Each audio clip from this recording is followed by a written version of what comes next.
Hey everyone, Warwick's here. So about 2 to 3 weeks ago as of this recording, Titanforged podcast hosts and now GGWow content creators Drytnos and Tettles did a video discussing the faction imbalance at the top levels of World of Warcraft.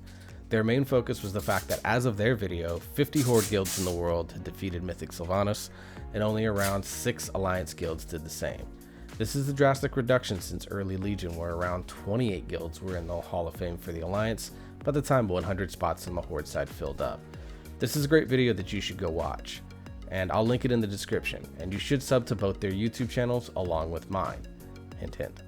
Their conclusion was the only logical one: allow cross-faction PvE to occur. In this video, I want to look at it from a casual player's point of view.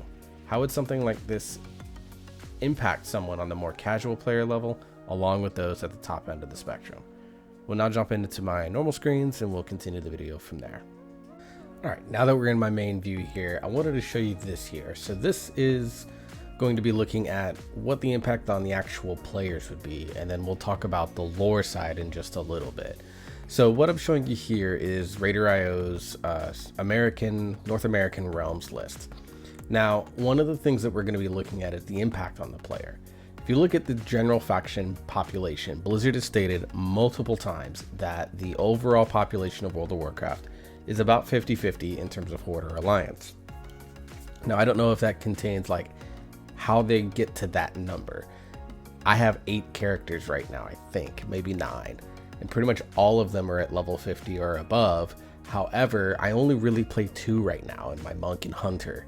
So are my other 6 characters counting towards that total number? It's tough to say, and Blizzard has never really revealed how they get to their 50-50, roughly 50-50 Horde versus Alliance split. The other thing to think about is that number is in a sort of broad vacuum view. Let's take a look more specifically, as I see here, Raider.io's realms list. As you can see, my server, Icecrown, is connected with a few other servers. Now, Icecrown historically has been about a server that's around 75 to 80% Alliance, with the rest making up the Horde. Now, over time, of course, with server connections, my realm is slightly Horde dominant at 51 to 49. Now, for the most part, I think this is kind of the population that Blizzard would be very comfortable with in terms of what they would want to see. You can see here that Akama and its connected realms are around 57-43 in favor of the Horde. Archimonde and its connected realms are 52-48. These are the types of realms that they would maybe want to see this number be a little bit closer, but I think they're comfortable with this and with this in these sort of low population servers that we are in. Now, let's go look at some of the high population servers. Let's start up here at the top with things like Area 52, which is a high population. As you can see here, according to this, 98% of the population of this server is Horde. Same with Illidan, which is the home to Complexity Limit, and BDGG, which are 2 of the top 5 guilds in the world. Titanforged, another big Horde population server, little less imbalanced at 88%, but still extremely dominant towards Horde, with a server like Stormrage being 96% Alliance. Now, for opposing factions on these servers, so if you're an Alliance on Illidan or a Horde on Stormrage, and you want to do Mythic raiding, your choice of guilds is extremely slim, limiting the population that you have the ability to be able to join up with, thus potentially limiting your progression. Now, I know you say, oh, cross-server Mythic after the Hall of Fame fills up, but if you're one of those folks that wants to get into Hall of Fame raiding and you're on Stormrage as a Horde person, in reality, you're going to have to move on to something like Zul'jin, Thrall, which are these medium population servers, or go to one of the 3 highest population servers in the American on Area 52, Illidan, or Titanforged, simply so that you as a Horde person can find your way in. As you can see, depending on the server, like Illidan, of course, has a number of guilds that have done 10 of 10 because it's one of the most prominent raiding guild servers in the world, really. Even Area 52's got a few. Titanforged has got a few guilds that are 10 of 10, most of them doing a majority of plus 14 keys. But you look, I mean, 487 guilds have killed normal. I guarantee you around 470 of them are probably Horde. The other thing that allowing cross-faction play will do is open up Mythic Plus, particularly in the tank role. I think it's well documented that tanks in Mythic Plus have one of the most difficult roles in Mythic Plus, because they're expected to have the route, they're expected to set the pace of the dungeon, they're expected to be bigger about the pulls they do in the dungeon to cater to the DPS needs. They have to keep in mind the healer mana and healer cooldowns, all while staying alive and doing as much damage as possible as well to meet these somewhat tight timers in a few of the dungeons that are out there. Thus, you see a lot of people stray away from the tanking role because they don't want to handle all of that responsibility. As a tank, I can tell you, sometimes you just get tired of doing it and you want someone else to take it on.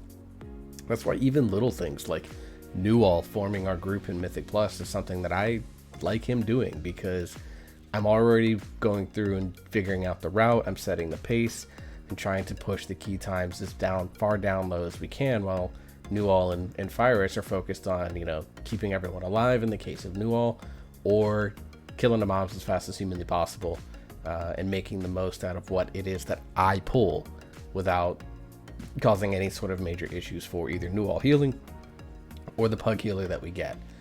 So the tank really has one of the tougher roles in Mythic Plus, and as a result, the tank pool is very low.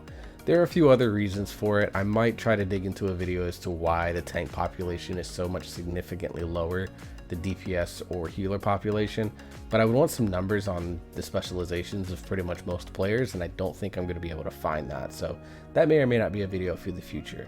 But if you have a Draenei, Dwarf, Human, and Mechanome hanging out trying to find a tank and have been waiting 25-30 minutes for an alliance tank, I think those times would be cut down if an undead brewmaster monk or a Tauren paladin was able to queue up and say, hey, these guys are doing a 15 mists, I need that key, let me jump into this group.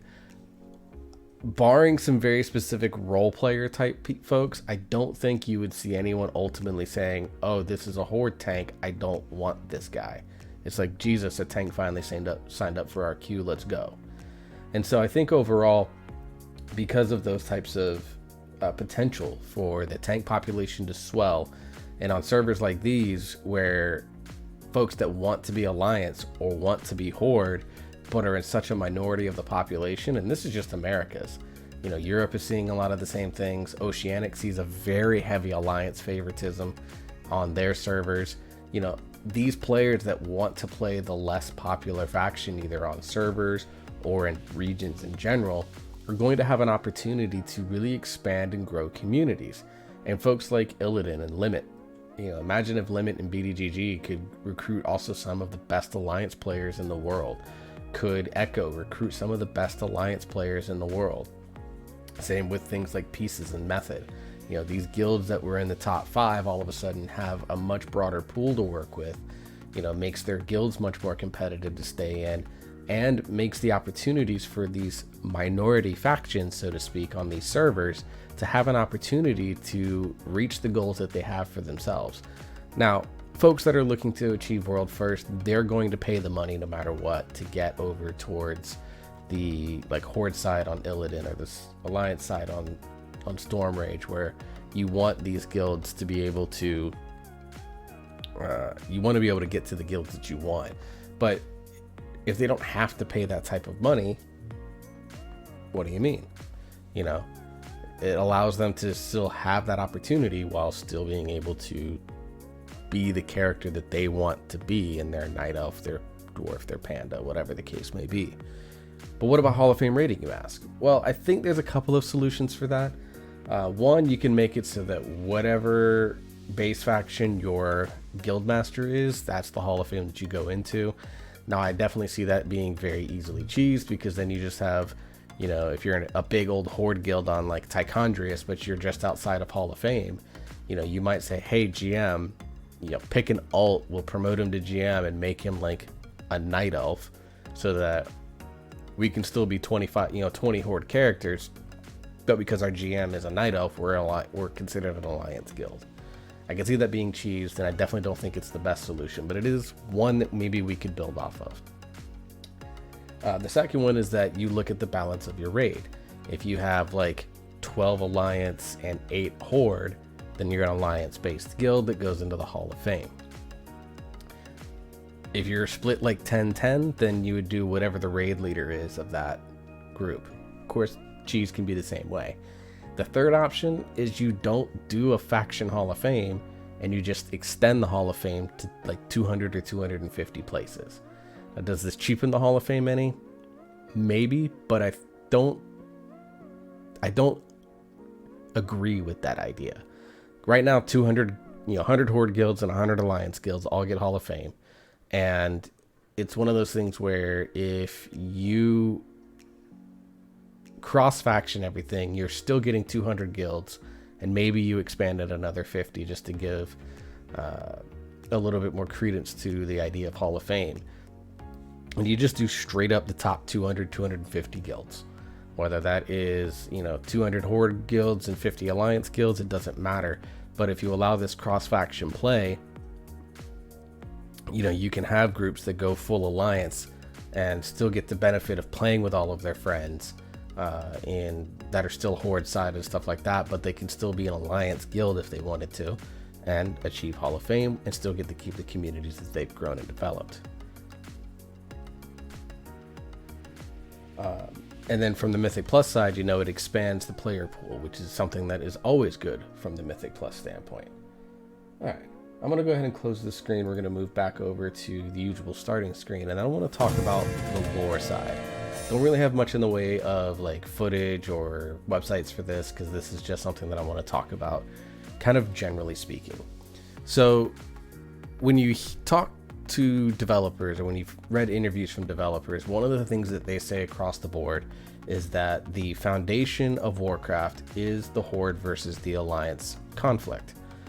And the thing is, that is a true statement, but you have to look at it from, I think, this perspective. When they talk about the foundation of Warcraft, the way that I interpret that is the foundation of the Warcraft real-time strategy games, which were literally named Warcraft, Warcraft 2, Warcraft 3, Warcraft 3 The Frozen Throne. Those are true statements, because in those games, you were doing the Third War. You were working on the establishment of the Horde, the furthering of the Alliance, things of that nature. However, the foundations of World of Warcraft have rarely, if ever, been about that conflict from the RTS games. This goes back throughout World of Warcraft's history. The heroes of Azeroth, which are us the players, have always been about fighting a greater enemy, other than just the other faction. Sure, there were some zone stories that were about the Horde versus Alliance conflict, but the wider endgame has rarely been about killing Horde or killing Alliance. Think of Stone Talon Mountains. Yes, you were doing, Tauren's Orcs Trolls versus the Night Elves that were trying to encroach in. Same with places like Ashenvale or Darkshore. Yes, there were zone stories about that, but a lot of them were kind of lower in level. They were kind of establishing the story. Whereas if you got into the more endgame zones, things like Searing Gorge, it was about containing the Dark Iron threat. You were looking at Tanarus, it was about helping the neutral goblins establish a foothold. Ungoro Crater is essentially just a ripoff of Jurassic Park, and Silithus was more about taming the threat that was beginning to loom in Ahn'Qiraj. We'll talk about that in just a second. But let's take a history lesson in terms of when Horde and Alliance have actively teamed up to take down bigger threats. Starts in Vanilla WoW, the aforementioned Ahn'Qiraj, taking down Osirian the Unscarred in AQ20 and Cthulhu in AQ40. They literally teamed up to gather all the supplies for the coming war against the Karaji. I think that's exactly how it was phrased in game. In TBC, I believe we teamed up to take on Illidan and stop him from basically bringing the Burning Legion to Outland so that he could try to defeat the Burning Legion. As it turned out, though, the story at the time was that he was working for the Legion. In Wrath of the Lich King, it was all about Arthas. There's even a cinematic which was revolutionary for Warcraft, not even really all that graphic intensive for its time, where Bolvar and Sourfang Jr. are teamed up at the Wrathgate, fighting off the Lich King's minions so that they can get to Arthas themselves. The entire thing, yes, there were things like the gunship battle, and there the tensions in things like the Ulduar reveal cinematic. But even then, you know, your whole goal in Ulduar was to stop Yogg-Saron, stop that old god. Let's move on. Deathwing, and you know, teaming up with Thrall and Deathwing and the taking down of Deathwing. Garrosh doing the rebellion, helping, you know, as the Alliance, you're basically going in to stop a mad tyrant. As the Horde, you're going in to stop a mad tyrant.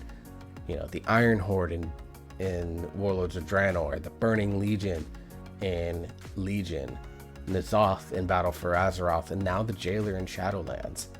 Every single expansion has had major conflicts centered around the Horde and Alliance teaming up to take down a greater threat. Now you notice Battle for Azeroth for the most part is an anomaly. Yes, we're building on a war, but I think Battle for Azeroth from a story and lore standpoint is kind of a transition from the end of Legion to the start of Shadowlands. The Fourth War is essentially a giant distraction for anything else that we have going on. But even then, after the defeat of Sylvanas and after the defeat of N'Zoth, the Horde and Alliance leaders form a peace treaty. We get our Horde Council, Anduin still very much the King of Stormwind, therefore the de facto leader of the Alliance, and they were very open about working together to bring long-standing peace to Azeroth. Now, as the champions of Azeroth, wouldn't we kind of be able to respect and see that? Why wouldn't it make sense if a human gnome dwarf combo were going into the halls of the Atonement to defeat the Lord Chamberlain, that a Tauren and Blood Elf who have the same goal join them in that adventure? The races are the closest to peace and the death of Horde versus Alliance as we've ever been. And yet, because of a standing thought from over 25 years ago, we cannot truly work together to take down the biggest threat in the world of Azeroth yet in the Jailer. I just don't see that making sense. But PvP, you ask? Yes, PvPers and RP PvPers, I hear you. Allowing cross-faction play from a story's perspective doesn't mean your headcanon hatred for the other faction is dead.